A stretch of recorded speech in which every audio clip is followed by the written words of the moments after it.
Walking down the pavement gray, voices whisper, shadows play. City lights, a dazzling show,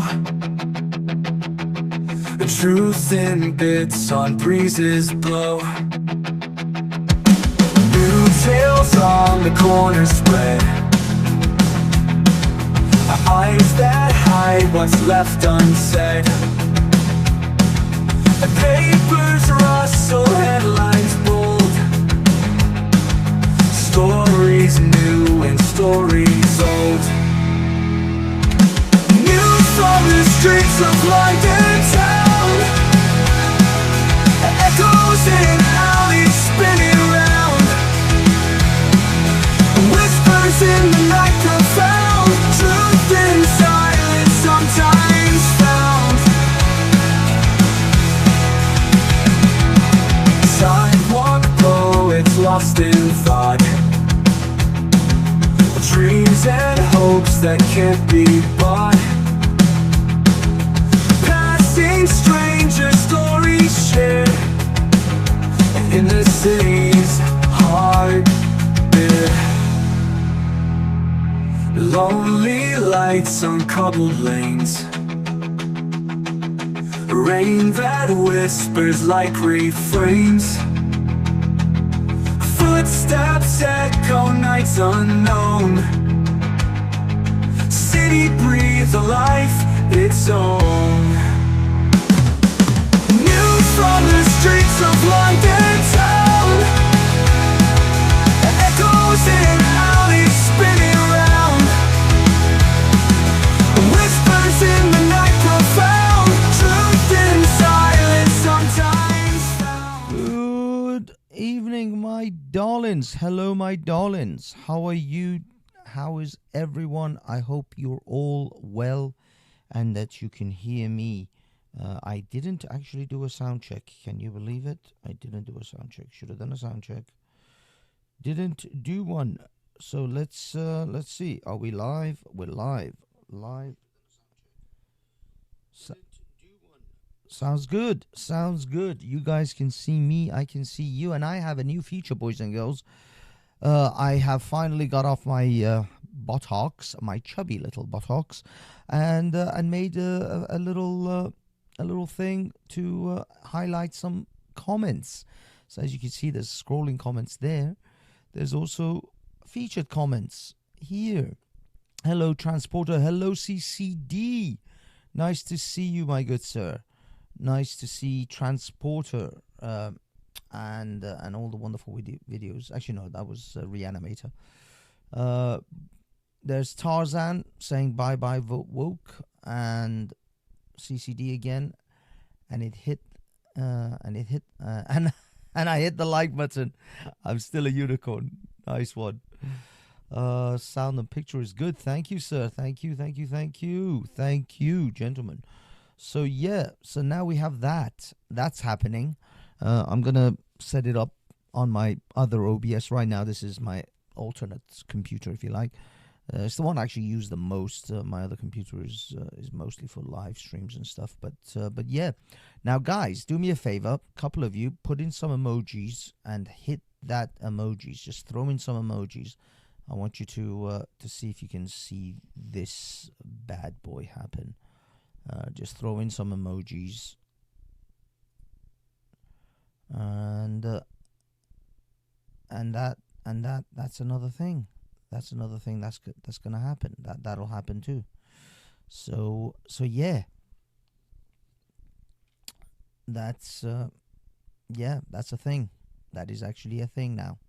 That's going to be a thing. We're going to do that thing. So yeah. There's a few little things just to get you guys interactive, and also I can actually see your chats a little bit easier because it's actually on the main screen, and I can sorry guys, I just want to check the video to see if it actually plays as well, and it looks good. Yeah, it comes up nicely. So yeah, so we can be a bit more interactive. I can join in. I can say hello, hello CCD, and I can highlight some of your messages and not ignore them. And of course, hot dogs. Of course, there will have to be hot dogs. This was always my favorite. Thank you. Now, if you annoy me too much, I will cut it off. so just use this stuff sparingly, as they say. Now, what are we here for, kids? What are we here for tonight, boys and girls? I was going to do this on Hafiz Reflex, but it is what it is. I'll keep Hafiz for the streets. She belongs to the streets. So Hafiz belongs to the streets. And for those of you who may or may not be already a subscriber, please go over to Hafiz Reflex and do subscribe. I, in fact, have a little thing for Hafiz, a little promo, I guess. Hold on. Hafiz Reflex on the streets of London, giving you hard-hitting news. Yeah. I was going to...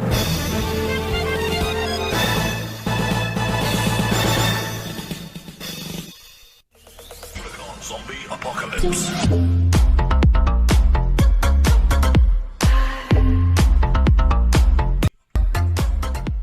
Hello, guys. This is the Donald. Yes, I am your 47th president. I just can't stop winning, and here is another one of Hafez. I want you guys to subscribe to this Brilliance Guys channel right now. He is a fantastic guy, very hardworking, and a great friend. A true friend, really a tremendous guy. All right, boys and girls. So yeah, there's that. Okay, moving on swiftly to our conversation. I'm sorry, I'm being a lull. I'm done. Hello, Mr. Mossad. Mr. Mossad, I will. Israel finished the woke. Israel did finish the woke. I will come to you all momentarily, whilst I go over to. We're going to go over to this, and we're going to first and foremost, obviously cover this. Now, this has been going around everywhere. Obviously, the woke have lost their collective shit over this particular video, or over this particular image, shall we say. Of course, everybody says it is the Naz, the socialist, national socialist salute, or some people say the Roman salute. In fact, it's nothing of the sort. It's not even a salute. Obviously, the meaning in context is very different. But I also think that Elon did this because I guarantee you they were sitting in the back. Okay, let's first play the context. Okay, let us play it in its context. This is in its context. And I just want to say thank you for making it happen. Thank you.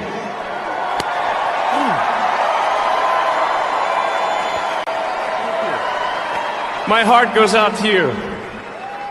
And I just want to say thank you. Now, okay, some say this was a gesture of my heart goes out to you. My heart will go on kind of thing. Yes, it is true that is a gesture of my heart will go out to you, and that's what he meant, or at least that's what we think he meant. Some people are making it that he's autistic, he doesn't understand social cues. He had no idea that this could be mistranslated or purposely actually taken out of context, which of course it was going to be by the not so generous people. To be a dog whistle. A dog. I can't whistle. Oh my God, I can't whistle.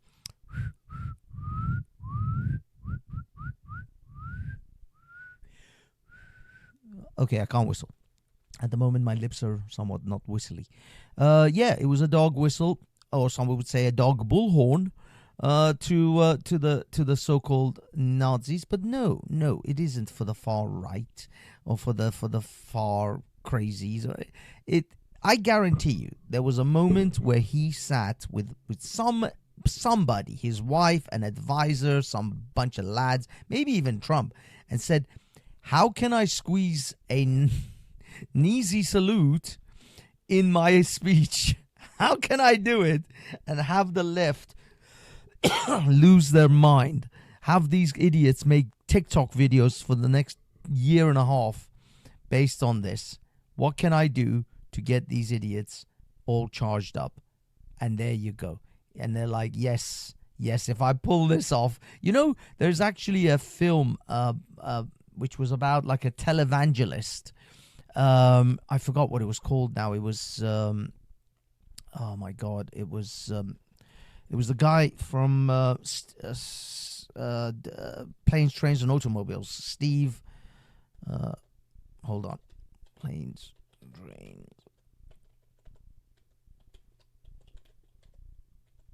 Let me see. I think it was Steve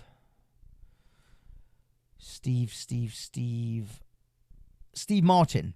Okay, he did a movie where he was a televangelist, and they would actually try to put certain crazy words, and he would have to try to say them in his sermons.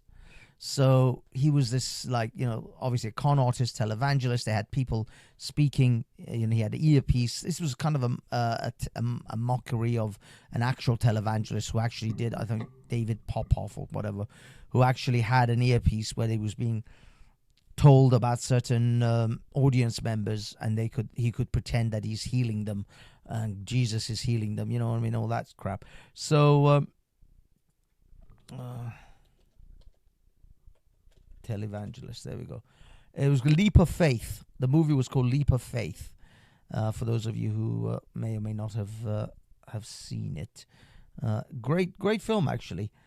But anyway, in that movie, he was supposed to say certain things, or put in certain phrases into the act, in order to. It was like a little running gag for these guys.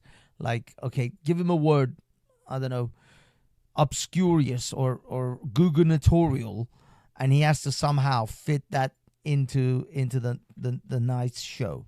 Let me see if I can bring this up. So anyway, I think that this was that sort of a thing. This was like, how, if we can I squeeze a Nazi salute into this speech, and what would the left do if I did? So that's what he did. He got it in, and obviously the left lost their collective crap. But of course the right then came back with all of this, where all of these people, the supposed leftists, Obama, Clinton, what's her name, Pocahontas, oh my God, Elizabeth Warren, and Kamala did their version of a salute, shall we, a Roman salute, shall we say. But the one that I thought was the best was actually this one from Babylon Bee. Superman under fire after hundreds of images surfacing of him giving the salute. Babylon Bee is brilliant. These guys are absolutely genius. So yes, apparently Babylon Bee is also giving the salute. All right. Oh God, why is it? I'm not getting any of the new. I'm not getting any more. I'm not getting any more of the chats coming up. What's going on? What happened to the chat connection? Why isn't the chat moving? Is the chat moving? No, I'm not getting any new chats. Where is the new chats? Sorry guys, I'm not getting any of the chats coming up anymore. What the hell? It's like the screen filled up and then it just stopped. What is going on here? Oh, damn this. What is happening? Why isn't it scrolling? Scroll, you damn you. None of the new chats are appearing in this chatbot thing that I just did.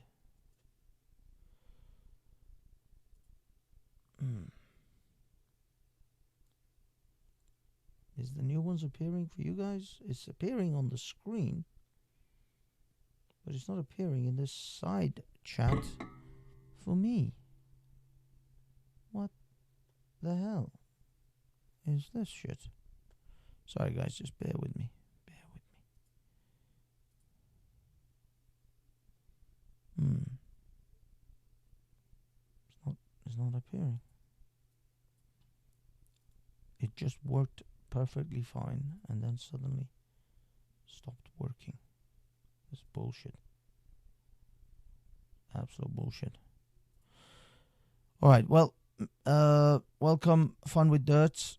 What's up? I'm sorry I can't seem to, I guess my chatbot robot thing has just suddenly stopped running.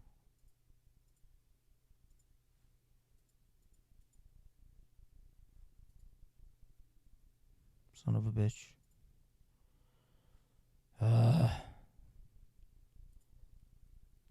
What on earth is going on here? Sorry guys, I was very excited with this new chatbot appearing, and now it's just stopped working. Okay, it's come back again after I managed to clear it. So I find myself in a chat. Okay, let's see what happens with the new ones. Anyway, moving on. Getting distracted here.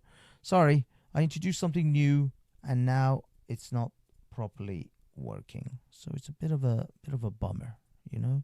You get a little bit pissed when you introduce something and you hope it works. It could be because I'm multi-streaming. It could be that because I'm streaming on other platforms as well. But maybe those chats are causing issues with this chat. Maybe not. I don't know. Anyway, we are swiftly moving on. We'll have to test this a bit more thoroughly at a later date. Okay. So, hold on. Let me add one more thing here. There we go. I see the chat there now. So maybe we can see some of the new chat. But it's just I can't see the new chats are not appearing. You guys typing? Oh my god, you are typing a lot. Let me see.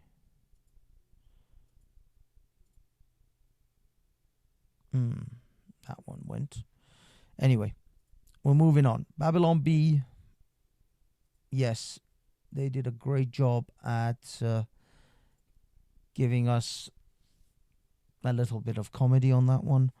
And also here we are. Here we are with what is acceptable as a normal chat and what is not acceptable as a normal chat.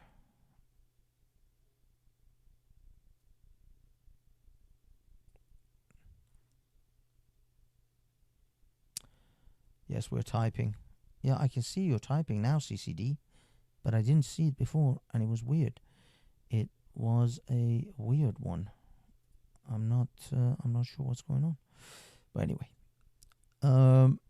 moving on. So yeah, this is meant to be the new chat. Is it Mossad's one? Ah, yeah, no, that came up. Is this? Yes. Well, I don't know. I don't know if that arrow is. I don't know if that's high enough or low enough. But as you can see, there is a accepted zone in which you can raise your hand before you venture into the into the 1930s zone. So you got to realize you can be anywhere up to the call for a taxi. Don't call for a taxi too high. Got to call for a taxi around there. Pet a child. Pet a dog, resting position, and call a waiter up here. But anything in this zone is anything in that zone, you're delving into the far right territory. Now, looking at this chart, well, where is it? Looking at this chart and looking at Elon Musk, I'm afraid I think he is in the zone. I think he is, unfortunately, within the zone here. I can't see it. Big up, Reanimator. Good to see you, mate. Don't have to click your heels together at the same time. Don't you have to click your heels? Maybe you do have to click your heels together as well in order to make it the full big up, Cheeky Chops.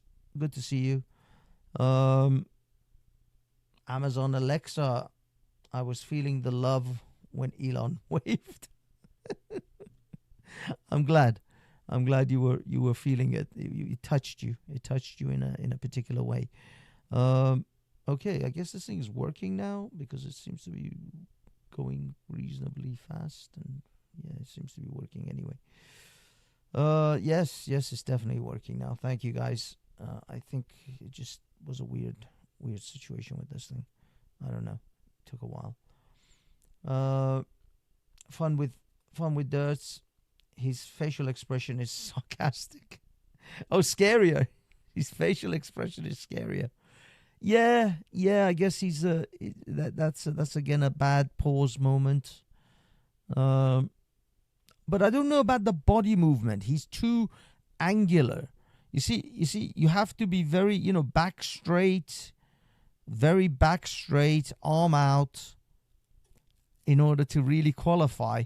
I think he's leaning too far. He's leaning too far back. He would not. I don't think this would qualify in the army.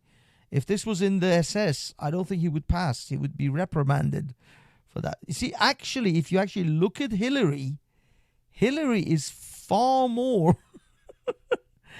Hillary is far better in the zone than Musk is. If you actually look at Hillary now, I would accept Elizabeth Warren's. I'm not so sure about Kamala's. Kamala's almost seems like she's not really committed to that, to the salute. Obama is a bit okay, a little bit bent on the elbow there. Could have had a better, straighter elbow, but I think Hillary really wins the prize on this one. I mean, if you look at Hillary, I think she's in the zone. She's definitely in the zone. Arm straight. Got that. You know, that so you could just see her say that on the mic there. I just don't think Elon quite has that pose. The pose. He's reaching for someone on the top shelf. He's reaching for something. Yes, he might be reaching for something on the top shelf there. So yeah, I'm not sure. I'm not sure. Now, what do you guys think about Superman? Is Superman's salute, can it be counted as a salute? I mean, it's him just taking off. It could be. Is he in the zone?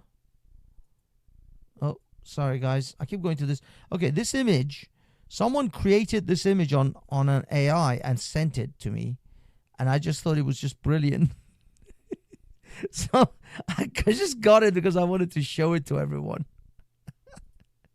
I don't want to repeat what you said there, Cheeky. I just don't. Okay. I can't check Instagram right now, sir. Why you keep sending me shit on Instagram, people? I'm not available on Instagram right now. And besides, if I could, I couldn't. Oh God. Oh dear Lord.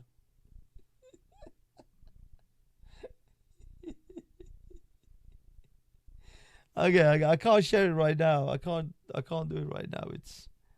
It's too. It's not possible. It's not possible for me right now, my good sir. I have to do it at a later time. But thank you for sharing. For sharing is caring. I will introduce those images at a later time. So yeah. Okay, now I'm gonna in fact, I was gonna switch over first. Okay, we're gonna now play this bad boy and get into it.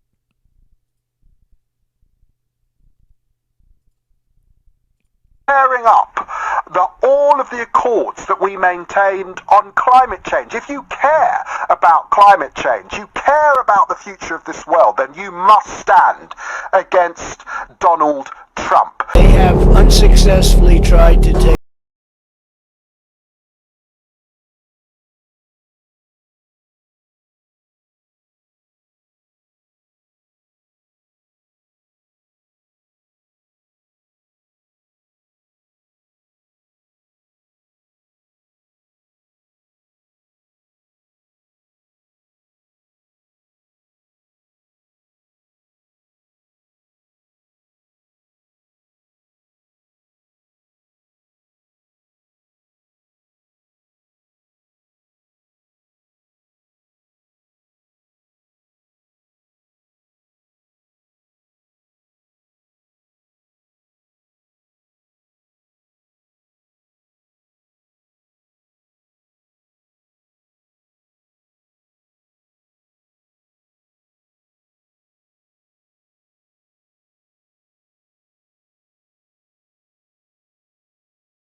put them all in jail where they belong.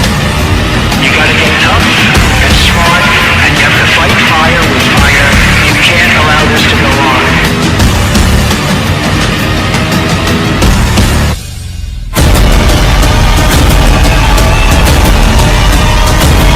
And I will be the one to clean it up. I am your retribution. We will take care of it. We will take care of it.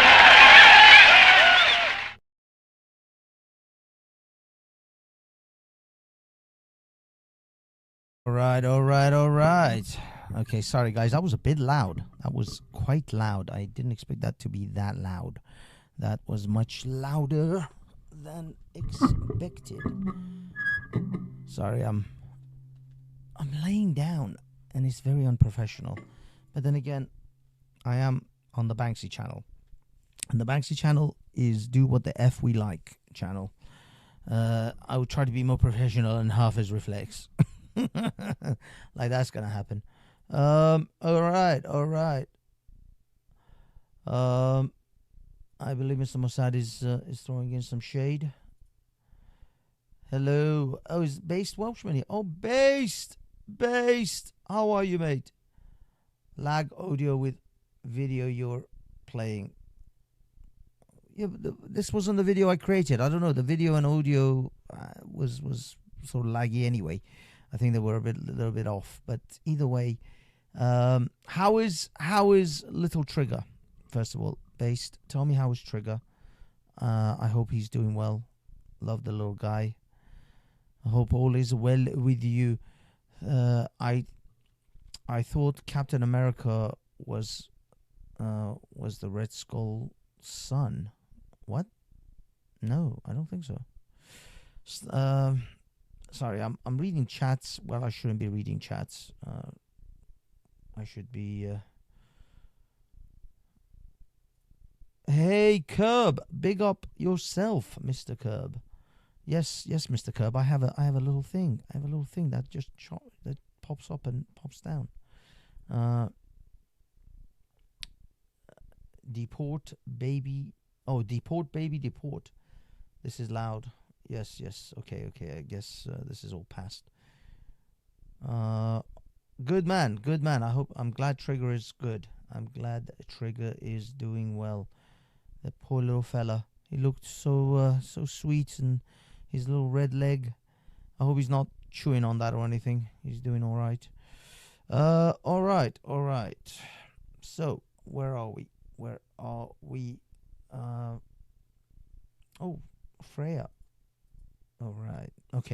So, what are we going to do next, boys and girls? What are we going to do next? The next video that I had, which isn't this one, was actually a cringy video of a priest who gave a sermon at Donald Trump's inauguration sort of day or whatever, the whole process, and she started to preach.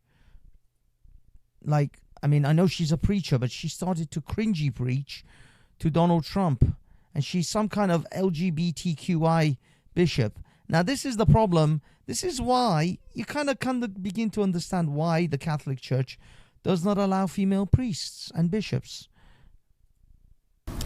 Let me make one final plea, Mr. President. Millions have put their trust in you. And as you told the nation yesterday, you have felt the providential hand of a loving God.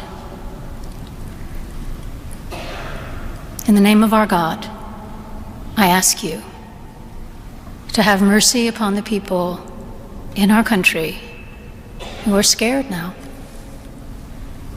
There are gay, lesbian, and transgender children in Democratic, Republican, and independent families. I just want to quickly say that the God, the loving God that you think that you are sort of serving, yeah, that God isn't a fan of the lesbian, LGBTQI, transgender kids and boys and girls. You do know that, right? I mean, he doesn't just once, but multiple times says what should be done with those kids and boys and girls. So when you start to bullshit your way towards thinking that your God really cares about those LGBT lot, he kind of doesn't. And he kind of makes it clear with no uncertain term. I mean, you have literally bastardized this religion and are standing there pretending to represent this God, which you don't. I'll be honest, if this God of yours was actually in charge, we go back a few thousand years, those LGBT kids would have serious shit to worry about. Trump would be the least of their problem. Trump would in fact be their savior, because Trump would actually rescue them from that God. But keep pretending that you're serving a different kind of God. Some who fear for their lives. And the people who pick our crops and clean our office buildings, who labor in poultry farms and meat packing plants, who wash the dishes after we eat in restaurants and work the night shifts in hospitals, they may not be citizens or have the proper documentation, but the vast majority of immigrants are not criminals. They pay taxes and are good neighbors. They are faithful members of our churches and mosques, synagogues, wadara, and temples. Your God is in direct conflict with the synagogues, well, not the synagogues, maybe not so much the synagogues, but certainly the mosques and the vadaras and the temples. Your God literally tells you to kill those people. And not to mention the Muslim Allah, who is not particularly in favor of other people worshipping other gods. It is in your 10 commandments, thou shalt worship no other God but me. It's literally there. I ask you to have mercy, Mr. President, on those in our communities whose children fear that their parents will be taken away, and that you help those who are fleeing war zones and persecution in their own lands to find compassion and welcome here.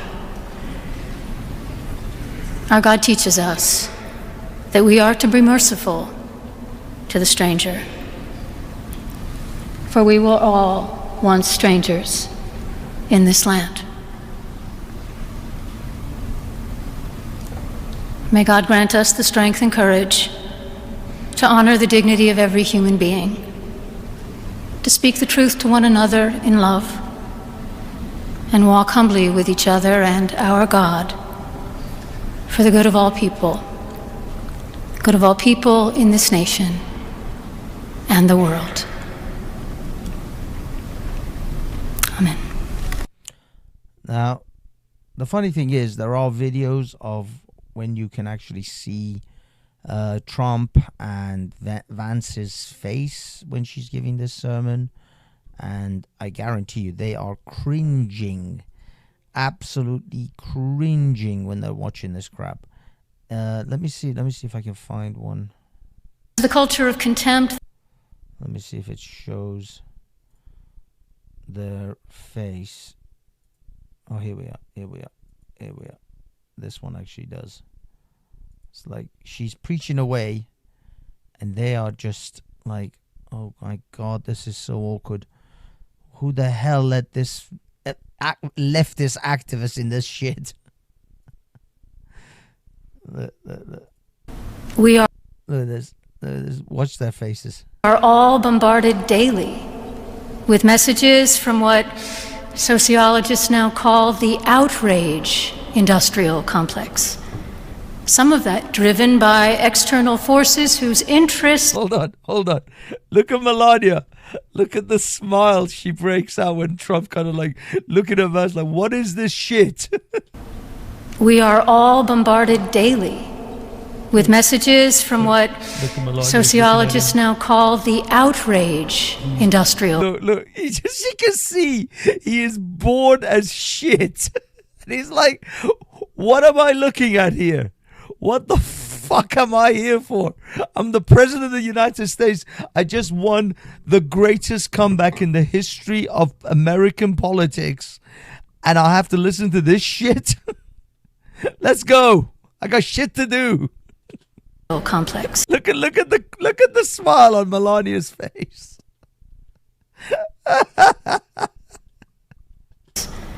Some of that driven Look at it. He's looking at Vance. by external forces whose interests are furthered by a polarized America. Contempt fuels political campaigns and country. Okay, let's see this. I'm a person. Oh, damn it. I just want to watch their expression. I don't want to hear her ramblings, but look at this. Look at Vance. I mean, Vance is an actual Christian, and he knows this is bullshit. This is some woke shit. Trump is just thinking, I got to get the hell out of here. This chair is clearly too small for me. I mean, look at his knees. Look at where his knees are. It looks like he's sitting in a child's chair. This chair is way too small for him. Oh my God. Oh my God. They're like, what the fuck am I doing here? I'm the most powerful man in the world, and I still have to sit and endure this shit? No, Fox, I don't think she is. Oh my God.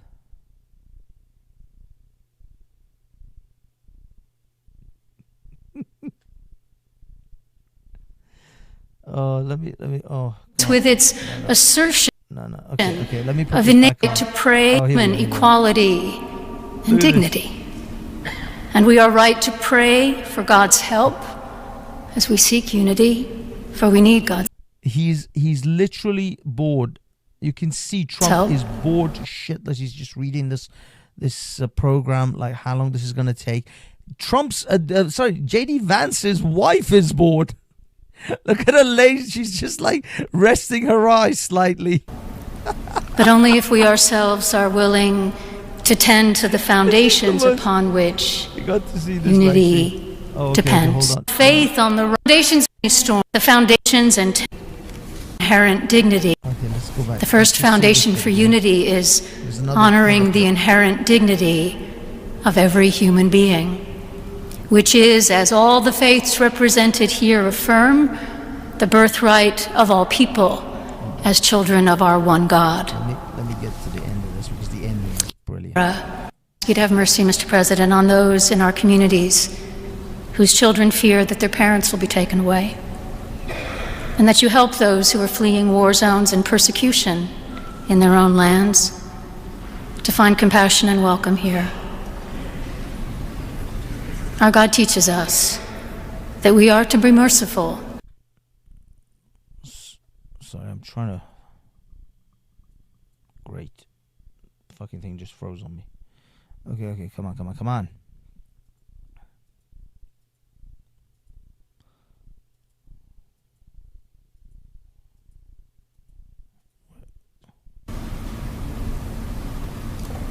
May God grant us the strength and courage, other The service. and the world. What did you think of the What did you think of the service? What did you think? Did you like it? Did you find it exciting? Not too exciting, was it? Not too exciting. Not too exciting at all. Oh my god. Okay. Someone's sending a link. Let me see if I can cut this link. Sorry, guys. Let's see. Let me. What's EEV saying? Don't matter. Don't make us listen to her again. Oh, that is awesome. Okay. Who sent the link? Okay, Fox. Is that the one Fox wants me to see? Check this out.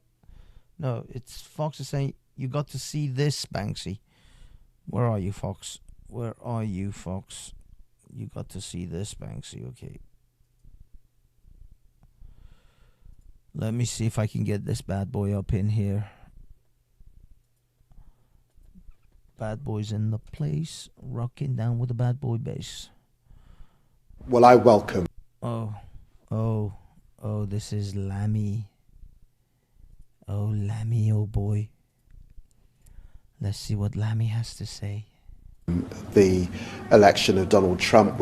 Well, I welcome the election of Donald Trump. We look Lying dipshit.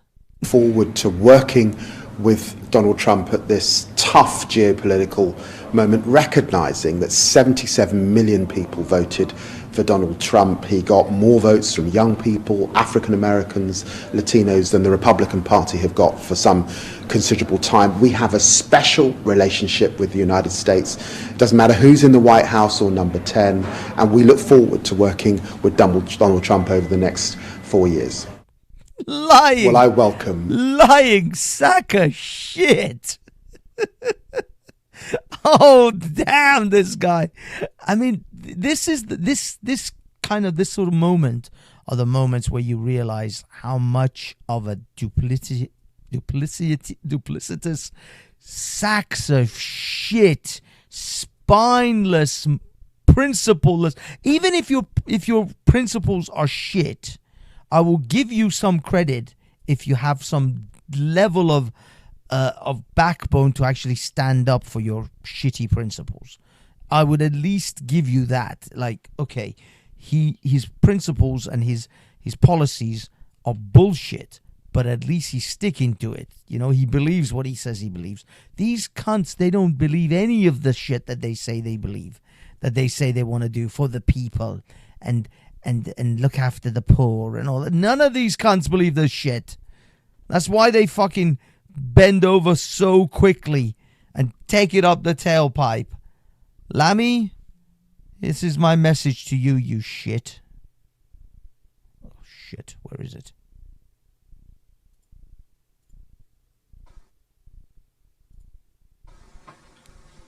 Fucking liar!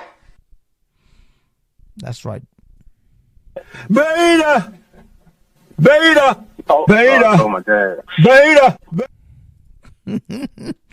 Yeah, fuck Lammy. That lying sack of shit. You can kiss my ass. Kiss it. Kiss the ring. Yes. Yes, they're all fucking bending over to kiss the fucking ring. Those sacks of spineless jello spine having little shits. They're all shitting themselves now.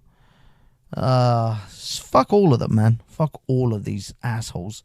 And the thing is, unlike you guys in the States, what Warren Waffles created by Warren, Warrant waffles created by politicians. Oh yeah. Weren't waffles. I'm sorry, RW. I butchered your comedic little text there. As much as the news got mad about the amount of blacks on MLK Day, you'd think they would have went with a black minister. Oh, well done, you sir. That's true.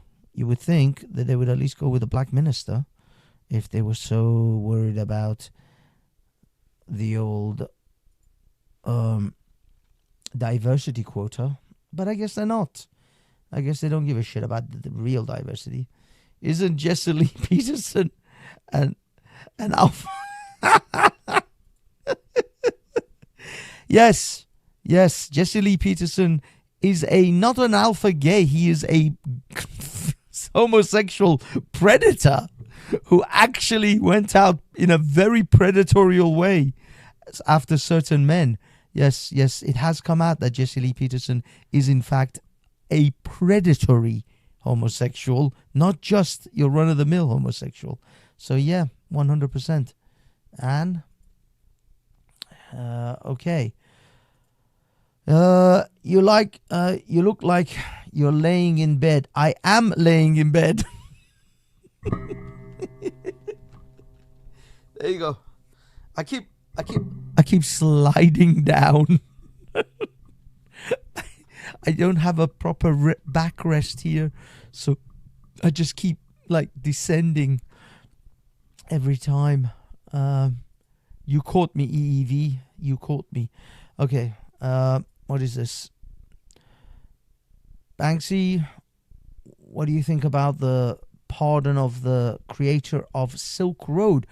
Oh, I saw that actually being discussed on Tim Pool about the fact that there's someone with a lot of emojis. Thank you for that. I don't even know what that is. What is that shit that this person has written? That is just a lot of shit. Hare Krishna. Oh, Shavitz with his Hare Krishna block of shit. Okay. As far as the Silk Road is concerned, well, from what I heard from Tim Pool's live broadcast was that the person who created Silk Road, although there were some very dodgy things on Silk Road and people doing all sorts of dodgy things. I mean, I heard of like you can hire assassins on there and pay them in crypto. You can, all sorts of nefarious things can be done on there. Possibly a lot of pictures of young people, underage stuff going on. God knows what. But from what I understand, Silk Road was a place where a lot of dodgy shit on the internet happened. You could only get to it through Tor browsers and etc., etc. But the fact is that it would be in the same way as when all those child abuse stuff was on Twitter and Jack Dorsey never got any punishment because he was running a platform, and yet on his platform they did nothing about the dodgy young stuff. Probably the dodgy young stuff that's on Facebook. Should Zuckerberg go to jail for that? The problem is you're putting a platform owner in prison for things other people have done. So it's a bit of the fact is that if the owner of Silk Road had to be imprisoned, then I would wait. If you're truly holding up standards here, if we're setting precedents, then Zuckerberg, Jack Dorsey, people who run YouTube and Facebook, Instagram, WhatsApp, all of these platforms, owners of these platforms, which actually happen to be all Meta, but throughout the years, whatever platforms they were, they should all go to prison. Because I'm sure dodgy things are being exchanged over those platforms as well. Same as probably Signal. Probably, what's it called? VK, which is a Russian clone of Facebook. Or Telegram. Oh, I'm pretty sure Telegram is probably flooded with all sorts of dodgy shit. And Gap. And Parler. And Getter. So are we putting owners of platforms in prison because of some of the things that the people on the platform did? And if that's the precedent, then why aren't they having a word with Zuckerberg or Jack Dorsey, in fact? Because I know that actually Elon started tackling all the child stuff properly once he took over. But even if X is now has people who are doing nefarious stuff with young people on X, then X should Elon Musk be held responsible? Should he be going to prison for this? This is nonsense. So no, I'm sorry. I don't think Silk Road, the owner of Silk Road, should have been imprisoned. And I think they put him in prison for like 30 odd years or some ridiculous amount. I mean, murderers and rapists literally get less than that. So it's crazy.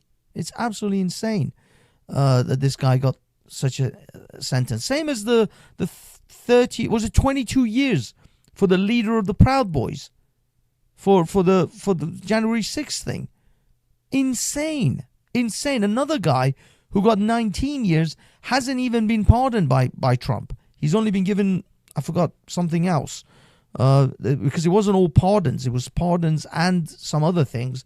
So that he will still be doing a few years in prison. Maybe that's a reduced sentence or something. But still, we've got people from January 6th, believe it or not, that are going to stay in prison. I mean, it all depends on really what they did. So they'll have to see that. Okay. Commuted. Oh, yes, Freya, thank you. Commuted sentences, yeah. So some of them were commuted. Some of them were pardoned outright. I don't know. I mean, obviously, I don't know the cases individually. So I guess they judge them case by case. The news is reporting California is on fire again. I see. Okay. Thank you so much. I'll be perfectly honest. I'm not entirely sure I'm going to be able to cover that in this particular stream. And yes, Jesse Lee Peterson is now... What? Is now touchy. Touchy Lee Peterson. Thank you. He got 2 life sentences plus 40 years or something. That is insane. He got 2 life sentences and 40 years. This is like well out. I mean, I don't know. I don't know the case in detail, and I know the Silk Road was a place for a variety of dodgy shit. But should the platform owner be held to that extent responsible? I mean, at the very most, they should just delete their URL or take the sites down. I don't know, but I mean, that many years in prison for just simply platforming essentially a website? It's crazy. It's a shame. I like Jesse Lee. Well, I mean, Jesse Lee still says things that are interesting, but he is a very vile, brutal, aggressive homosexual predator. You can also accept that. Now, by the way, I have to say, it seems rather interesting how the right-wingers who go on his show and all the people I've seen, like Pearly Things, Just Pearl, and many other sort of conservatives, seem to still go on his show, and nobody seems to mention that this man is a highly aggressive homosexual predator. And a whole documentary has been made about this. I don't know if you guys know. There's a guy called the 21 Convention. That's what they used to run. I don't know if they changed the name to something else, but they used to run a thing called the 21 Convention. They fully exposed Jesse Lee Peterson. I wouldn't be caught alone with Jesse Lee Peterson if I were a bloke, because he is aggressively predatory towards his sexual advances. But it is what it is. Dirt, a new era. Fun with Dirt, a new era. I don't know. They got the other fires out. All right. I thank you, Dirt. I thank you for Fun with Dirt. Guys, I don't know. Shall I hold a panel? Does anyone want to come on a panel? Give me some 69s. If anyone wants an actual panel, then I'll open a panel. If I get no one that's interested, then I shall end it here with just some comments from the chat. I was watching Tusi earlier, speaking about the. Hold on, let me post this as a feature. I was watching Tusi earlier about speaking about the attack in Germany earlier. So sad. Yes, there was an attack. I guess we can maybe mention it. There was an attack in Germany where an Afghani man who has been rejected asylum, who should have been evicted from the country, killed at least 2 people with a knife, a father and a child. A man and a child. Somebody said that this was potentially a father and a son couple.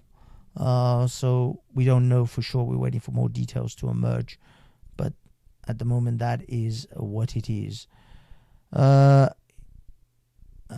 guess, yeah, we've got Jesse Lee Peterson. I don't care if someone is gay. As CCD says again, I don't care if someone is gay or not, but aggressively gay is far too far, sir. Too far. Yes, aggressively gay, maybe a bit too much. Just be gay. Milo will be calling Jesse uncle next.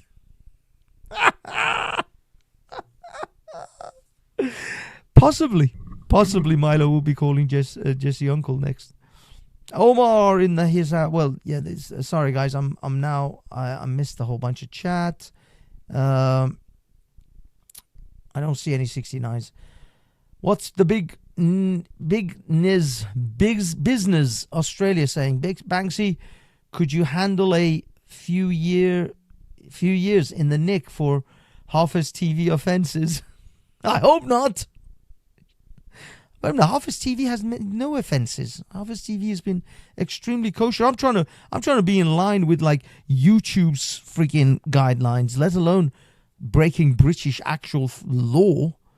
So no, I think Hafez Reflex will be fine as long as I'm within the YouTube guidelines.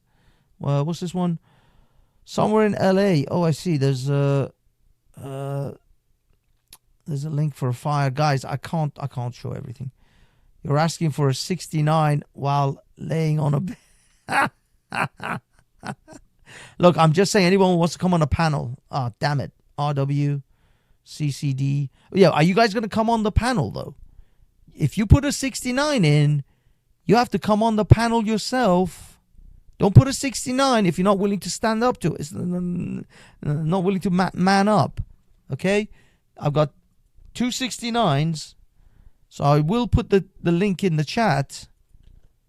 But if you don't show up, then shame on you. You're facing poo. So there it is. Now let's see you show up, little boys. Otherwise, if you don't show up, if you don't man up, all I have to say to you all, for those who don't show up, you're finished. You're finished. You're finished. You're finished. Wallahi, you're finished. Wallahi, you're finished. You're finished. You're finished. All right, we have RW. We have RW on. Big up RW. How are you, mate? Can you hear me? I can't hear you. Yeah, I can hear you now. Good man. Good man. How are you? Can you hear me now? I can hear you now. Can you hear me now? I'm good, dude. Good man. Yeah, you're great, good man. I'm glad you came up. I know you're not American, but I'm not like left or right. I'm Christian, so I'm just in the conservative camp. I think they throw me in there, but the last couple of days in America feels good. Like, it makes sense again. I'm not living in a nation that seems insane. The executive orders he signed, pulling out of WHO, only having 2 genders, stuff like that. All of a sudden, it's like, and I feel guilty somehow. I feel like I shouldn't. It's hard to explain. It's been a weird 4 years before. You shouldn't feel this good about America again. Why do I feel guilty? Yeah. Dude, I hope you guys can catch a break too. enjoy it because you guys deserve it. It's been a while, and in all honesty, the thing is, you see, the reason we will catch a break is it's actually because of that exact David Lammy post, which video that I put. David Lammy is our foreign secretary. He said some terrible things about Trump before the election, and our Labour government sent people to campaign for Kamala Harris. So our Labour government was 100% against Trump, didn't want Trump to be elected, is a complete leftist cockhole of a government, is horrific.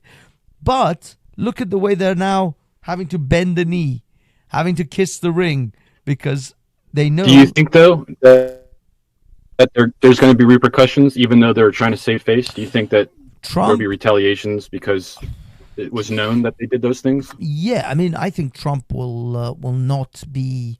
Look, the fact is that Britain, we're in a very precarious situation. We Brexited from Europe a few years back. In fact, in 2019. Sort of. Yeah. You know, as I say, we got out of the European Union, but we're not disconnected from things like the European Court of Human Rights, various other European sort of standards and legislations. So unfortunately, we are still tied into Europe under certain circumstances. But the one thing that we don't have, which is trade agreements with countries that we used to have a trade agreement with when we were part of Europe. So we have to make new trade agreements with countries like the United States, and that's where Trump is going to probably sting us, because we've got we're going to get you on that one, dude. Yeah, we've got an idiot of a government who's already pissed him off, and we need America for trade. We need America to give us favorable trade agreements. I would like to see your sterling pound silver has always been stronger than the U.S. dollar. I'm curious to see how close we can get to that over the next 4 years. Well, if we actually even out, that'll be amazing. Yeah, I mean, well, it would be for you guys. It'll be terrible for us, but because then we'll have less buying power for you guys. Yeah, we're gonna have less buying power. But at the moment, the euro, well, at least used to be. I don't know where it is exactly now. I haven't checked in a bit, but the euro was only 10 pence, 10 cent European cent difference between Europe and the pound. But then that fluctuated a little bit as well. Right now, looking it up. Yeah. 1 British pound is 1.18. Yeah. 1.18. So you see what I mean? It's very much on par. I mean, 18 pence is nothing. 18 cent is nothing really. Whilst the US, and you only have 23 cents on us. Yeah, exactly. We barely are much. $1.23 for 1 pound. There you go. We used to be. We're gonna catch up, dude. I'm telling you. It used to be like $1.50. Like $2 to 1. $2. Yeah. Sometimes it used to be as much as $2. Yeah, right. So yeah, the pound used to be very strong. Whenever I need it in my favor, it was 2 to 1. Yeah. Pound is very low now, and has been for a while. So unfortunately, the British are losing their value. What about your political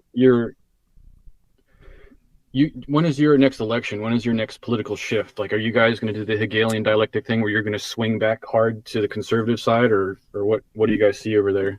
I don't know. I be honest with you. The fact is that we've had 14 years of supposed conservatives. You see, this is the problem in Britain. We have a kind of a dual system, dual party system like you guys in a weird way, because we have the Conservatives and the Labour, and you guys have Democrats and Republicans. Technically, for 14 years, we've had the Republicans in charge, and they've been terrible. And they literally did because we don't really have a conservative party anymore in Britain. We have center left, or left is really all we have. Everything's on the left. It's just the Conservatives are less left than the Labours. Labour are practically one of their previous leaders was straight up a socialist. I mean, he was Bernie Sanders essentially, and luckily he never got elected as Prime Minister at the time. But Corbyn was worse than, in fact, Bernie Sanders when it comes to his socialist ideas. And he was a friend of Hamas. He went to a Hamas, or actually, was it Hamas or Hezbollah terrorist funeral? All sorts of crazy shit like that. So we had a terrible, and that's Labour. And by the way, the new Labour government and the new Labour leader isn't a million miles away from Corbyn. He's just a little bit less crazy than Corbyn. So this is the problem. Who's the guy that got put away? What do you mean? Who's the guy that was? He was like, he would go to Speaker's Corner and stuff, and he got thrown in prison about a year ago, I think. Welshie talks a lot about him. No, he was just like an underdog guy that went out and talked to the people, and there's a lot of people that are getting behind him. And then he got thrown away, freedom of speech type stuff. It could be. It could be Piers Corbyn. Piers Corbyn, but I mean, he was going to be thrown in prison, but I don't know if he actually did any actual time, because he kept going during the lockdowns. He kept going to Speaker's Corner and talking about freedom of speech, and he's very Tommy Robinson. Oh, Tommy Robinson. Oh, I see. Oh, Tommy. Yeah, Fox, Tommy Robinson is he an underdog that would try and shift back? The thing is, no, Tommy Robinson is not going to have any real political power in Britain. He is a street protest organizer at best, a dissident sort of journalist. He's a kind of a right wing, or they say right wing. I don't think he's right wing. I actually think he's just centrist. But he is considered the far right in Britain, which is insane. He's not even close to that. But he is considered a centrist to center right wing individual who is anti-Islam, whose main thing is street protests. Making some documentaries with his organization called Urban Scoops. He kind of shifted from being a street protest movement, which was the EDL, to becoming a media personality, to becoming a reporter. He worked for Rebel News for a while. I don't know if you know Rebel News, Canada. Not well, no. They're like a conservative sort of media outlet in Canada. He worked for them. Do you know Avi Yemeni? Do you know a guy called Avi Yemeni? Australian? No? Okay. He works for Rebel News as well. Anyway, so he worked for a news agency, a conservative news agency. Then he parted from them. He did some more street stuff. He then ended up in prison for essentially, this was because in Britain, whilst the court case is active and the sentencing hasn't been passed, the judges normally put a embargo essentially on reporting on that case. So you're not allowed to report on it so that you don't prejudice the case in any way. So no reporters are supposed to report on it until the sentencing has happened. Then once the sentencing is passed, the reporters can go to town. He went on the day that these grooming gang members were being sentenced. So they'd already been found guilty. The jury had passed the guilty verdict. They were just being sentenced that day. So it wasn't like he was going to prejudice the case. But nevertheless, because the court, censorship or whatever was in place, he was arrested and he was put in prison for a few months for that. And that was like summer of, 23, maybe 23. And then he came out. It's being dragged out, though, it seems, right? No. What happened was, then he came out. Then there was another incident where a young Syrian boy was shown to be bullied by a white English guy in the north of UK. But he then did a documentary and investigation to find that the boy wasn't as innocent as he made out. He wasn't just being bullied for no reason.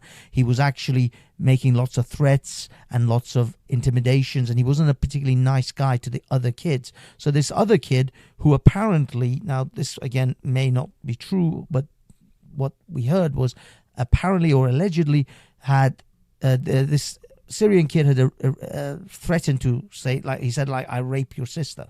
So the kid, being slightly bigger, smacked him about, threw some water on him, and then the news caught this, and it all went viral, that a Syrian kid is being waterboarded in north of England by white racists. And that was the narrative that was presented. Tommy Robinson presented a different narrative, which then was found libelous in court. That wasn't entirely some of the claims that he made. The kids who made these claims couldn't prove that these were true. So for that reason, he was found guilty of libel, and he was told to pay X amount of money for libel. But he was also told by the judge not to show the documentary that he'd made espousing these libelous claims. But Tommy Robinson went ahead and showed that video a few months back in London. And because of that, he was put in prison for 9 months for showing the video and going against court orders and contempt. Defying the courts. Yeah. Contempt. I mean, I can't get behind him if he's going to give the finger to the court system. I mean, what do you expect? If he had something to say, I can appreciate that, but it doesn't sound like he went about that the right way. Yeah, there were certain elements in the hearing when you read the court case. There were certain elements where the kids, like a girl, for example, claimed that she was hit by a hockey stick by the Syrian boy.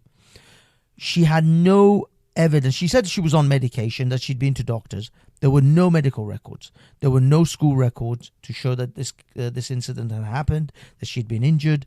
There were no medical records to show that she'd been to doctors or that she'd been taking any kind of medication for the pain in her back.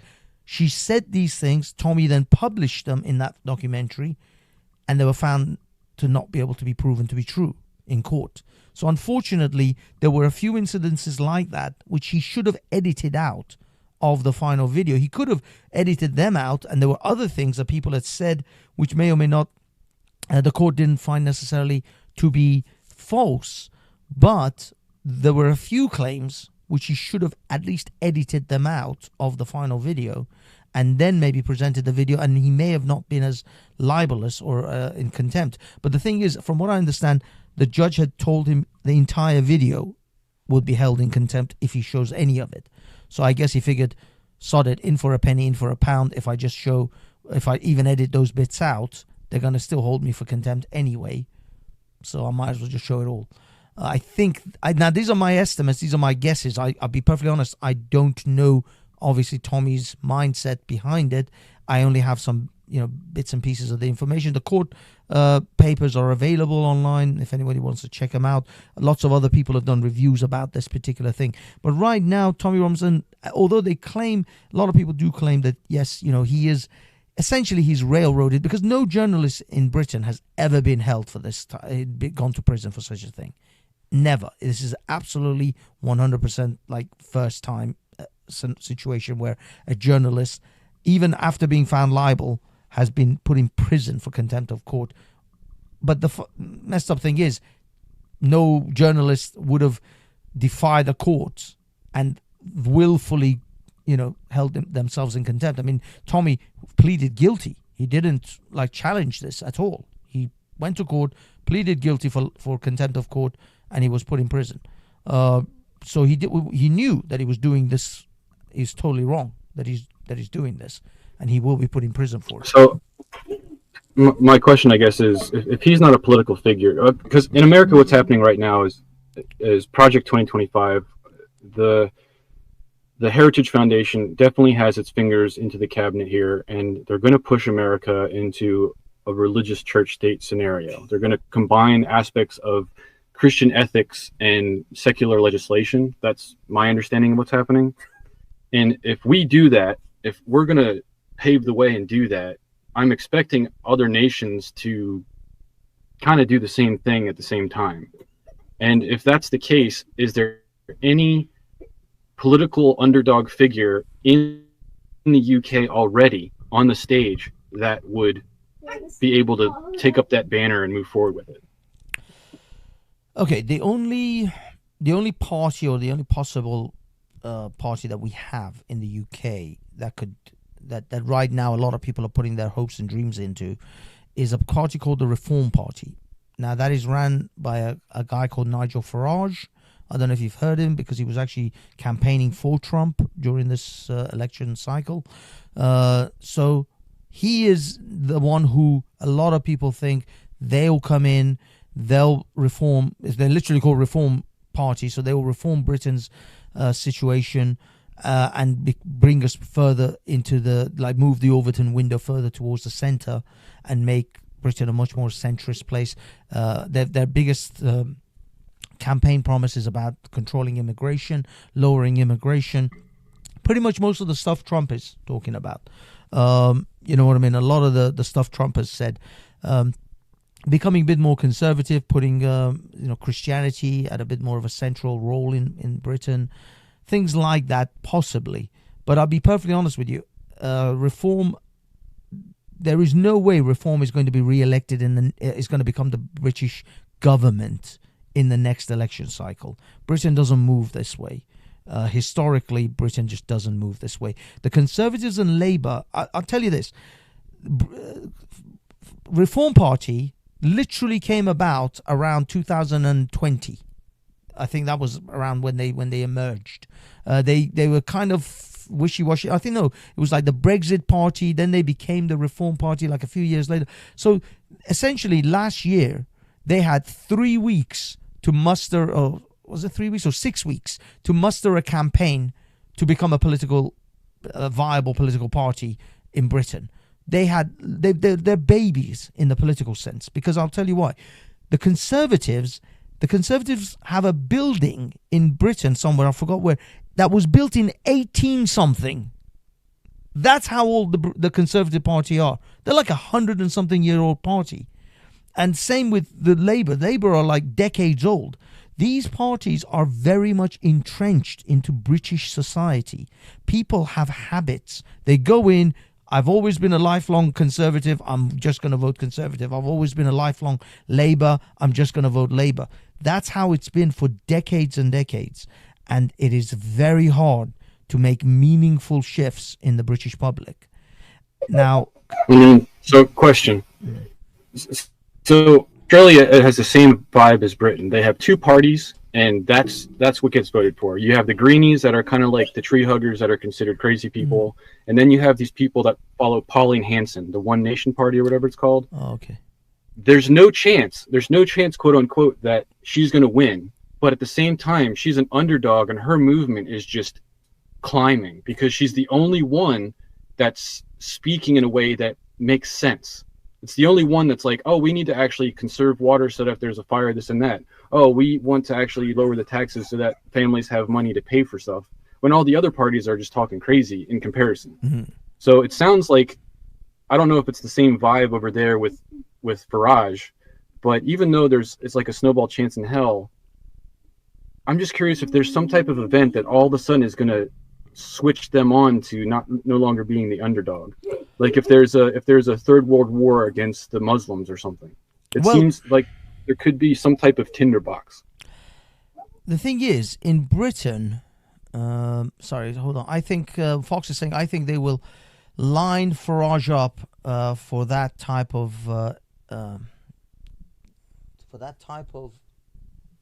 DLOT, but I also think possible Lee H may become their leader, or Lee H or Lee A Anderson. Lee Anderson. Sorry. Okay, sorry about that. I digress. Look, the thing is, like you said, you've got this other outsider character, which may or may not. But the problem is, you see, what happens over time, and this is historic with Britain as well as, I think, the United States. For example, you guys have the Libertarian Party, right? But the Libertarian Party really aligns themselves with the Republicans most of the time. So they are kind of melted into the Republican Party. So any senators, any Congress people that are Libertarian will be voting along with the Republicans. So they kind of are merged into the Republican Party. And the Republican Party, if they see any of these other parties, Libertarians or this lady or the Greens, as a real threat, what they will do, and this is what the Conservatives do in Britain, is that they shift their policies to be more aligned, or at least appear to be more aligned, with the threatening party. And then people will like, well, the Conservatives are saying they're going to do the same thing as these guys. Might as well just carry on voting for the Conservatives, or in your case, the Republicans. So what happens is, because right now we've got 4 years. Now, right now, the Reform Party has all sorts of bells and whistles, and people are like, "Oh, reform, the next British government," and they're all really excited about this shit. They don't realize 4 years in politics is an eternity. So much will change and happen. They say a week in politics is too long, let alone dude. The next 4 years in America. I mean, even the next 4 years in America is going to be huge, but we're going to change. We already do change the world. I think we have our fingers in everything, our CIA, our economy, the dollar, all of it. So I don't know how it's going to affect you guys, but kind of on a different front, do you think Elon Musk's platform of X is changing your culture in any way, even though it's not English-based platform? X, I fear that in the next year, certainly, Britain will most likely ban X from Britain. And they'll ban possibly Rumble and other dissident platforms as well. Right now, we have a law that's been passed and has now come into effect at the 1st of January called the Online Harms Act. Essentially, it's like the Patriot Act and all this other bollocks. It's a censorious... You might as well just get rid of the internet then. Yeah, it's a censorship act which literally makes social media platforms, puts them in the same line as TV stations. So they're no longer platforms, but they're actually editorialized, or they're going to be forced to be editorialized publishers. And if X doesn't comply with those regulations, or any social media company doesn't comply with those regulations, which Ofcom, which is the British TV standards authority, so Ofcom is what Britain is, in Britain, they're the government body that regulates TV stations, TV, radio, and newspapers. That's essentially what they do. They are going to be in charge of social media and internet now, or social media platforms. So essentially, the government is going to apply the same rules as they do to TV, radio, and newspapers to social media platforms. And once they start to really push this through, it's only just coming to effect. You see, what they do is it's called the slow, boiling frog effect. They're not going to just suddenly come in with, stormtroopers. They're going to slowly push it. There are already people in prison right now for simply posting unfavorable things on Twitter and Facebook during the Port. But at the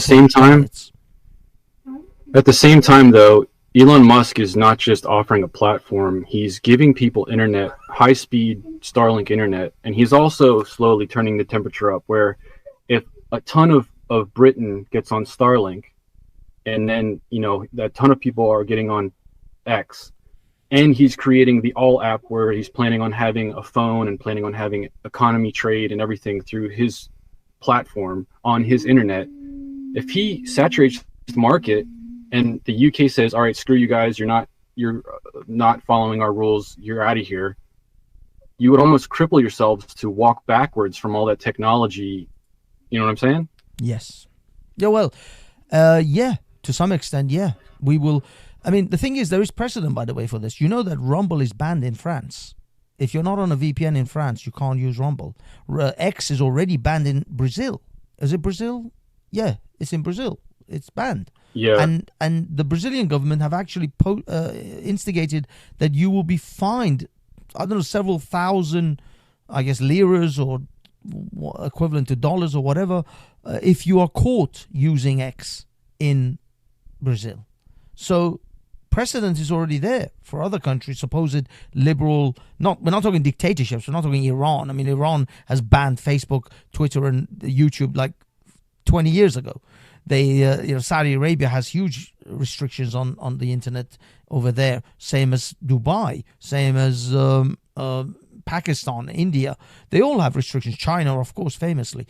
So those, what we consider them to be despotic dictatorship type of countries, so we don't consider them to be free nations, so we don't complain about that so much. But France, Brazil, these places are supposed to be democratic open societies. They've already banned Twitter and Rumble.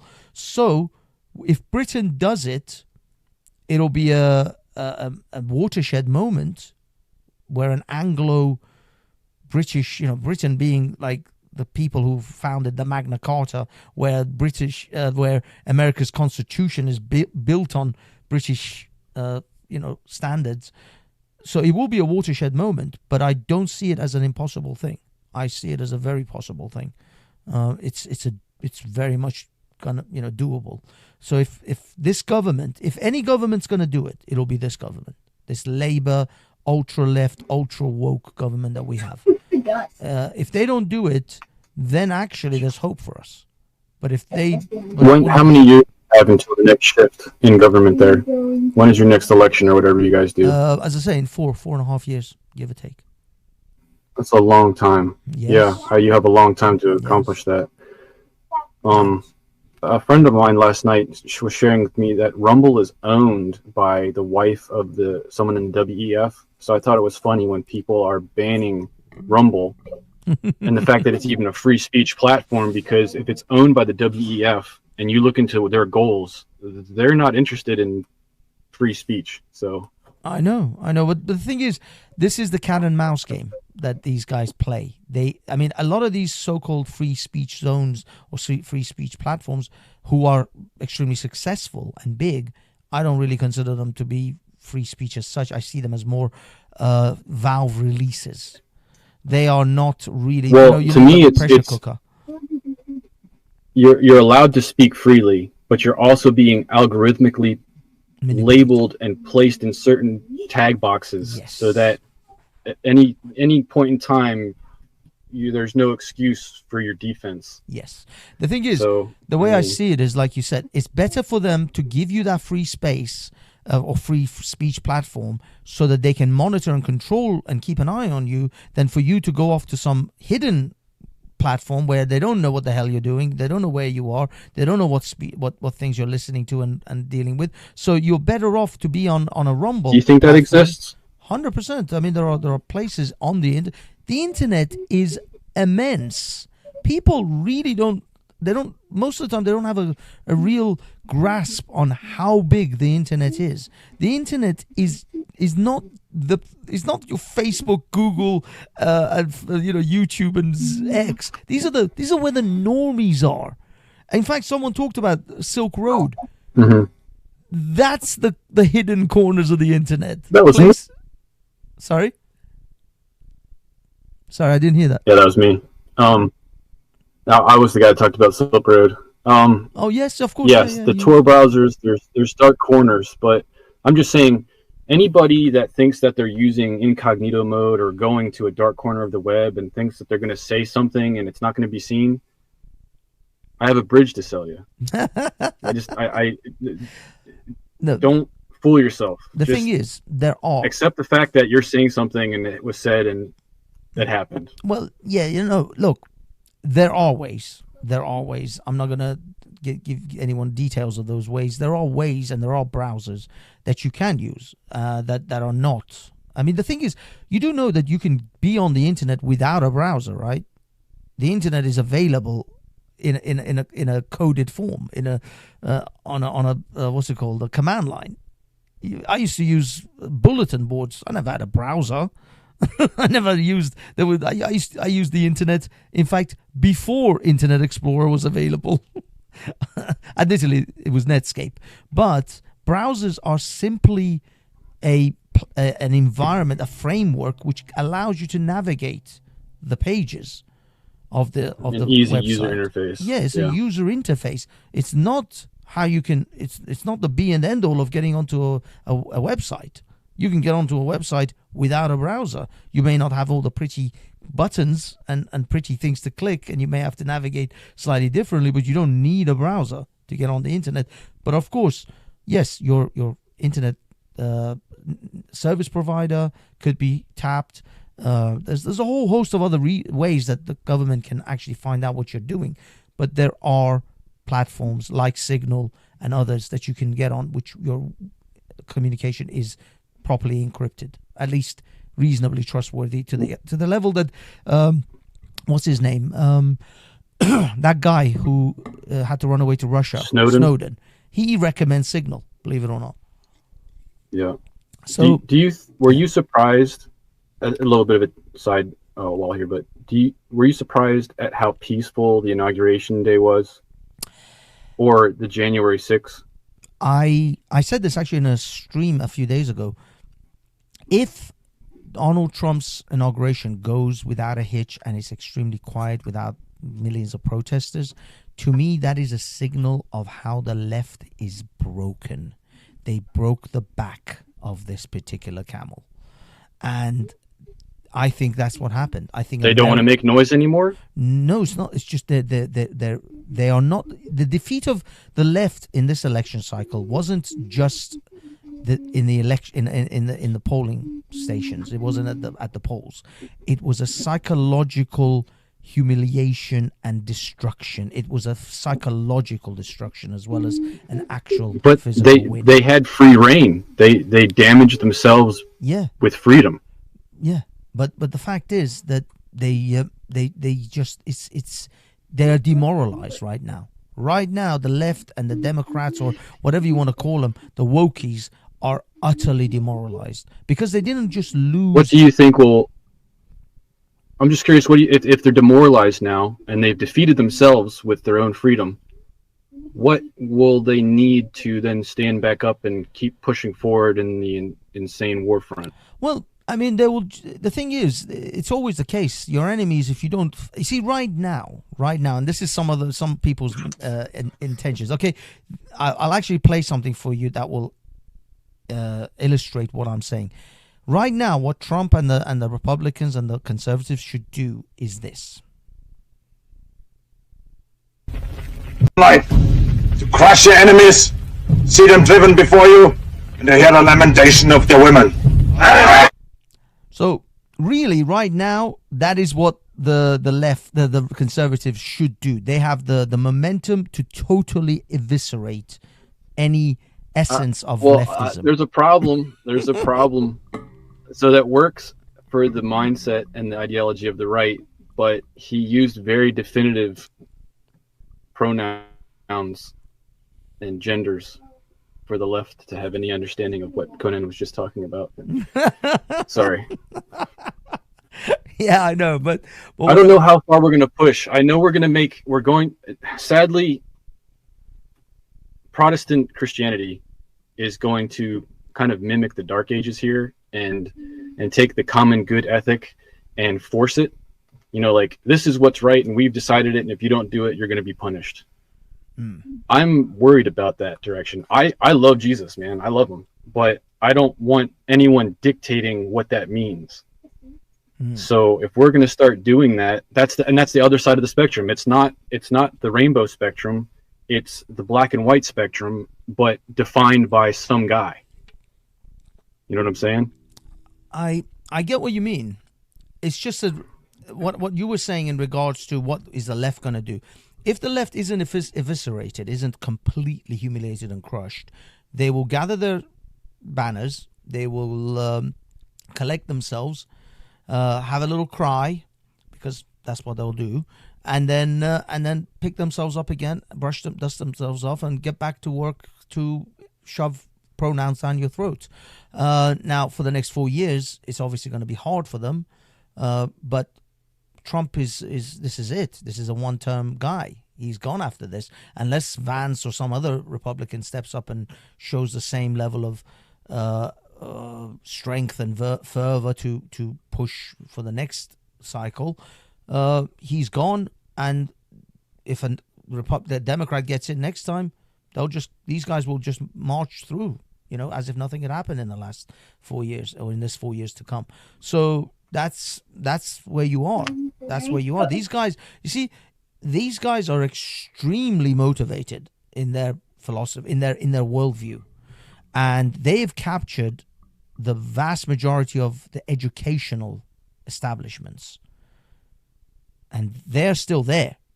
Those professors and those teachers who peddle this crap haven't gone anywhere. None of them have been They're still in the position, but they won't have as much freedom to push their ideology upon the youth. For the next 4 years, sure, but for the next 4 years, it'll slow it down. So we're either going to see a major divide again between our two nations, or your nation is going to kind of follow the same path America's going and slow down with the immigration and woke ideology. I hope for your sake that you guys take a break, I'll be slow down a little bit. I love your enthusiasm and your goodwill towards us. I wish I could share that. Unfortunately, I'm much more black-pilled, and no, we're fucked. We're not slowing down. The immigration numbers are not going to slow down, not for the next 4 years, because we have a very leftist government. None of the wokey shit is going away in Britain. We have a very, very woke, if you like, ally, or a woke, what's the term? Supporting government and establishment. And we have a lot of wokies in Britain that will they want this. They want this. I'll be perfectly honest. There are lots of people who are simply just leaving Britain now. We lost 10,000 millionaires, I think, in last year or year before, something like that. We are losing millionaires and billionaires all day, every day now, because Britain is no longer viable for them. And you see, the sign of a fallen nation is when the rich leave, because the rich are the ones who have the means and the capabilities to initially get out. And once you start to see the rich get the F out, then you know you're in the shit. I know that for a fact because I saw it in my own home country of Iran. I saw it in the 1980s, exactly how it worked out. All the rich were out within the first couple of years. Then eventually the middle class started to leave because they managed to sell and scrape together whatever income they had and whatever money they could muster and land they could sell to get the F out as well. That's where me and my family came in, because we weren't rich, but we were relatively wealthy and relatively middle class, like upper middle class. So we could get enough money together to get the hell out. And we did. And many others did. But the poor, they were the last. The poor Iranians, funnily enough, the poor Iranians are now coming to Britain. They're the ones that are coming on the boats and shit because they managed to save over the last 2 or 3 decades to get the F out. But they generally, most of them are still stuck in there, in that shit. They can't come out. I've got relatives who are extremely, suffering financially, but they just can't come out. They have no way of, they have the means, the money. Even with us in this country, and I said to them, we'll try and help you guys. But we can't, because they need to do some of the work themselves. They need to have some kind of, income. They need to get visas. They need to get all sorts of things because, they're not going to jump on a boat and come. So What is your understanding of, so in America, we've just all of a sudden said, stop coming here. We're closing the border and we're throwing people out. What is your understanding of what happens to the people we throw out? So you have some people that are on their way here. They spend all of their money perhaps to get here through the coyote system. And then they get here and then they're turned around to go where? What? I'm just curious your understanding of. Where they go, to be perfectly honest with you, that's a tough one. Where they go, probably, into the next best option. The second best option they probably can have, because they clearly are not going to go back to their home country, or what they normally will end up doing, because all these people have to do is wait out 4 years somewhere. They just have to wait it out. Now they can go back to their shithole nation and suffer and wait it out again for the 4 years to finish and then come back again, or find some other neighboring country in order to survive long enough again. Because you see, the difference between America, Britain, and China and I don't know, Russia is they just have to wait an election cycle. In China, they have to wait until Xi Jinping dies. In Russia, they have to wait until Putin dies. But in Britain and in America, they just have to wait out an election cycle. Things could be very different the next time round. So, yeah, they'll wait it out. For America, if we just push them all into Mexico and Mexico's population rises, I'm curious to see how they handle it. There's no way that we're going to throw them into Canada, especially if we're going to take Canada. I just don't understand how, the mindset of throwing them out is great for our nation and our economy. I do feel bad for these people, but I'm curious to see how the relations of the nations we throw them into works. I'll totally be paying attention to the fallout of that one. Yeah, no one's talking about it that I can see either. The thing is, if America's shut down for the next 4 years, they will, Canada possibly. They'll try and figure out a way to get there. Europe, anywhere that's still open borders. But in all honesty, you see, the funny thing is, how Trump can really end all this, or America or any of these countries can really end this cycle of just endless immigration, is simply to help the native nations improve, or at least help another third world nation. Let's say if America suddenly helped, I don't know, Nicaragua, Ecuador, and became a massive, prosperous metropolitan country, first world nation over the next few years, America's problem is solved. These guys are most likely, the ones from Venezuela who are starving, are most likely, they're much more encouraged to go to Ecuador, where they speak Spanish, than to have to come to the United States and learn English. So if you give them a better option, or a next best option, they'll most likely take it. I understand what you're saying, but that means that we would then have to police those countries. Because if we just throw money at those countries and build their infrastructure and then back away from it, I'm tired of us spending our money and our resources for these projects. I understand the altruism, but there's so much corruption in my understanding of the worldview that I just don't think it's possible. In fact, if you actually if we would have policed it, if you read the book, The Dictator's Hand Guide, that's what the Dictator's Hand Guide, actually, the end of it is sort of the conclusion is about this, that foreign aid isn't for foreign aid at all. It's actually to keep despots and dictators in check and in place. And it's really money it's bribe money for most of them. That's what it is, because the foreign aid money that we give to these countries never really reaches the hands of the people. It's gone way long before it ever gets to the hands of an average person. So what really happens is the money is just squandered. But for the most part, these foreign aid money have never been for the people. They've always been just to keep dictators and despots in check, to keep them in line or keep them on side. That's really what most of this has been. So foreign aid, or like you said, throwing money at it, no, it's not going to do it at all. It never has, and it never will. What will change things is a systematic change in foreign policy of America towards a particular nation and towards establishing relations with there's two types of dictators you can put in place. You can put a dictator in place who is a despot, selfish, self-centered, easily to control and manage, but will ruin the nation and despise their people because they don't give a shit about their people. They're just self-centered. But they will help American corporations and American interests. Or you can put a benevolent dictator in place who cares about the people, who cares about the country, who may actually make the country prosperous, but will not necessarily be in the interest of American interests, foreign interests, or American corporations. They may sanction their oil. They may sanction their natural resources or want fair money. Exactly what you just did. What America has to decide is it worth our corporations getting a smaller cut, let's say from Ecuador in their oil, but Ecuador becoming the buffer for the immigrants who come from South America, so they go into Ecuador rather than coming into the United States. If that's a better deal for American long-term interest, then it might be better to not necessarily worry about the profits we make from Ecuador.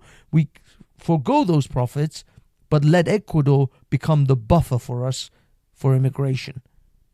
Those are the kind of decisions that someone has to really in that about. Scenario. I mean, I think that in my mind, it's a workable solution. We would definitely have to have some sort of policing there, though, because one aspect, in my opinion, is if you have immigration coming in, you have stress on the system coming in through criminal acts and whatever. If you're gonna, we'd almost have to run it at a slight loss instead of a profit, because we're dumping resources into their security so that they can be that buffer zone. But I'm totally for it. If they can figure out some type of buffer zone like that, so we have our own sanctuary country and these immigrations have a better quality of life and can escape all the crazy. But it's like you're escaping crazy at point A and going to crazy at point B, just a different flavor. So, well, this is it. This is it. That's this the is black pilled part. Well, this is what you have to. Sometimes you just have to make those decisions. Like, do we forgo the profits? Maybe even operate at a slight loss to Ecuador or to Venezuela or to whatever country that's in the way, Mexico, but have them become our wall, essentially, our that virtual wall, not a physical wall, but it's a virtual wall where they come into this country, but they'll stay in that country because that country is actually prosperous enough for them to be able to survive in. And they'll choose it because it speaks their language. It's easier for them to integrate into that society. So maybe, but it's a risk anyway. I mean, it's not a guaranteed thing anyway. The chances are people will just completely ignore that buffer country and still come to the United States. But I think it's a better long-term solution than temporary walls and temporary this and that, because I'll be honest with you, I think all of that, because given the nature of your society, given that everything is in a 4 or 5 year cycle, depending on what administration comes in, you guys can't bet on the next administration being one that's going to take immigration seriously. But you can. That's why we have to move so fast, because we only have 4 years. We have to bank and bet quickly. It's not even 4 years. If you actually think about it, Trump only has 2 years, because come the next election cycle, he's got to push against the state. Yeah, the next election cycle, he's going to probably lose one of the House or the Senate, most likely the House. So he's only really got 2 years to get all of this done before the resistance kind of comes at him again. And he loses a majority. So, yeah, it's not really even a 4 year cycle. It's 4 years for Trump, but 2 years for him to actually get any meaningful thing done. And that's if all the Republicans are on side, everybody's on board, everybody's on mission, everybody's on point. No resistance, no pushback from the rhinos and all that shit. And you guys are going to have all of that all ready to deal with. There's a lot of shit. There is a lot of moving parts here that Trump has to navigate through. This is why people are like, "Oh, he's our Lord and God and Savior." But to be perfectly honest with you, if Trump gets 5 to 10% of the things he needs to do done, that's a major accomplishment. He's not my Lord and Savior, and I feel bad for anybody that has that mindset, but it is nice to have a president that's coherent and answering questions. Yeah. When he was signing the executive orders last night, or 2 nights ago now, whatever it was, he was like signing and answering questions at the same time. I'm like, why does this feel so weird?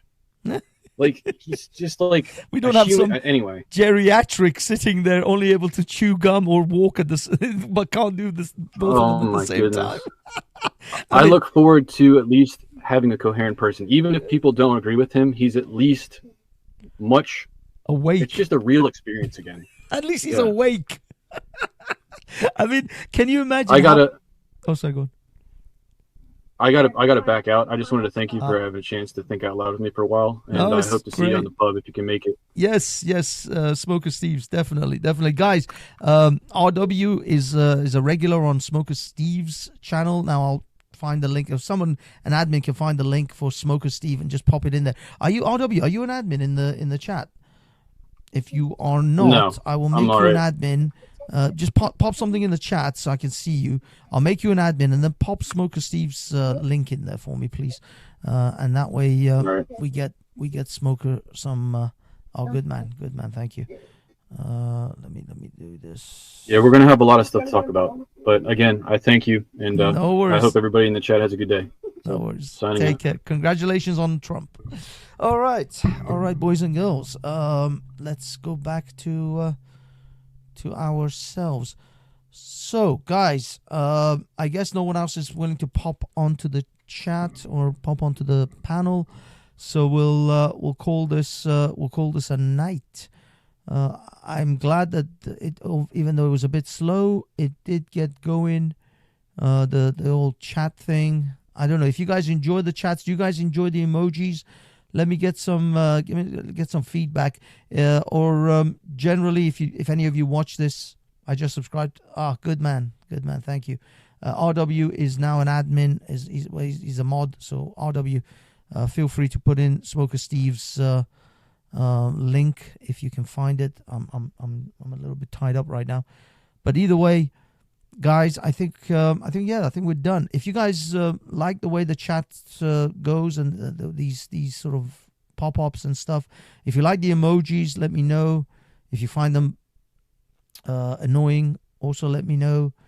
But I like the way this has turned out so far. I like the fact that I can actually give you guys a bit more interaction and a little bit more sort of, you guys feel like your text messages and chats are actually doing some effects. You know what I mean? Cheers, Cheeky Chops. Yeah. So I hope you enjoyed. There it is. There's Smoker Steve's link, guys. Hit that link. Go like and subscribe. Smoker Steve has a small audience, but a great panel. These guys are awesome. RW's on it. There's Magrande and Smoker Steve himself. His wife's in the chat usually. There's a bunch of other guys. Really fascinating conversations. To be honest with you, he is what's it called? He's willfully undersubscribed for the kind of conversations these guys have.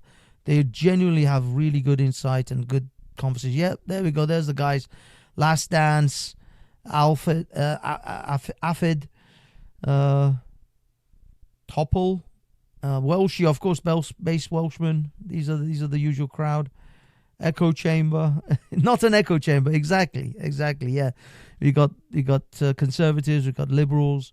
There's a good mix of guys, and I love these guys. Unfortunately, their panel is usually held really late at night for me. It starts at like midnight for me. So if I have to get on there, I usually have to be up like 2-3 in the morning. So that's the only thing that can't make it all the time. But great bunch of guys indeed. All right, guys and girls, notifications. What's this? Anyone else had YouTube notifications from channels you are not subscribed to lately? Interesting. Notifications from channels you're not subscribed to. Most of my people who are subscribed to me with the bell notification ticked still don't get notifications from this channel. Let alone those they're not even subscribed to. But anyway, guys, thank you everyone for coming. I think we're gonna call this one a day. I'm sorry I've been rather horizontal most of this chat. I should have been put a bit more effort in. But it is what it is. I actually want to run a couple of things past you guys.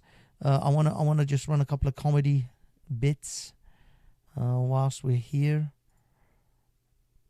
That's what the f you mean. One guy told me I look like under the bed. Oh no. Yo, have you looked under the bed? It's dark as fuck under the bed. They told me I look like I have no bright ideas. They said the difference between me and midnight is 11:59. Shut up. They said when God said let there be light, I was out of town. They told me I have to wear white gloves before I eat chocolate, so I don't bite my fucking fingers. Somebody told me Stevie Wonder.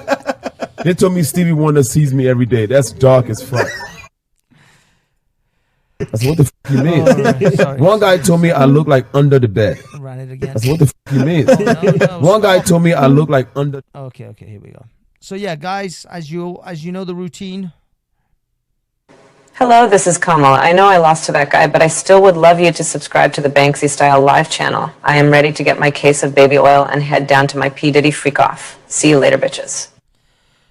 So you know what to do. You know what to do, folks. Go out there and like and subscribe. All right, guys. Love you all. Peace out. Be good. Be nice to each other and all that jazz. And we're going to finish off this evening with a little song and a dance. Shall I play it? I'm gonna play it. I know it's homo.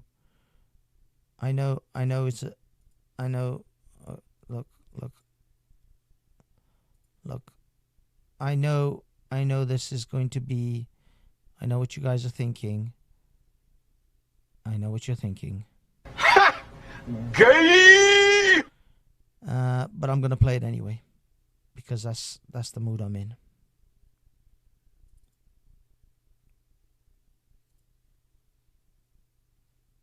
Oh.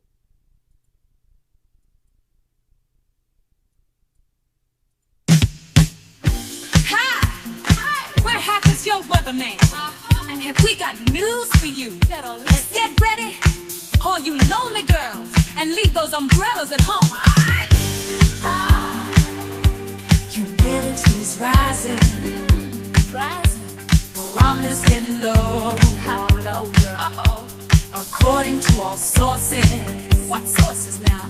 The street's the place to go. Better hurry up, 'cause tonight for the first time, just about 10:30, for the first time in history, it's gonna start a raining man.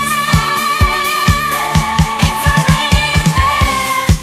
Hallelujah, it's a raining man. Amen. I'm gonna go out. I'm gonna let myself get absolutely soaking wet. It's a raining man. Hallelujah, it's a raining man. Every specimen, tall, blonde, dark and mean, rough and tough and strong and mean. God bless Mother Nature. She's a single woman too. She took on the heaven, and she did what she had to do. She taught every angel and rearranged the sky so that each and every woman could find a perfect God. It's a radiant man. Hallelujah, it's a radiant man. Amen. It's a radiant man. Hallelujah, it's a radiant man. Amen.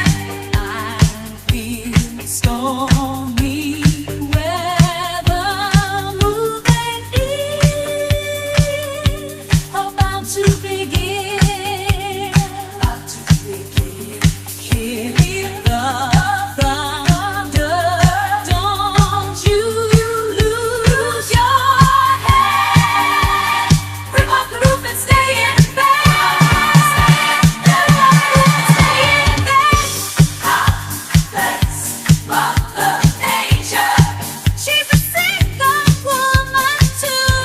She took off to heaven, and she did what she had to do.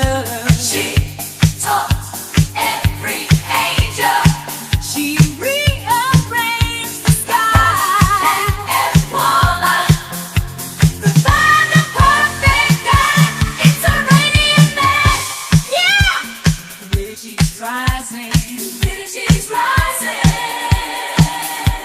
The barometer's getting low. It's getting low, low, low, low, low, low. According to all sources. According to all sources.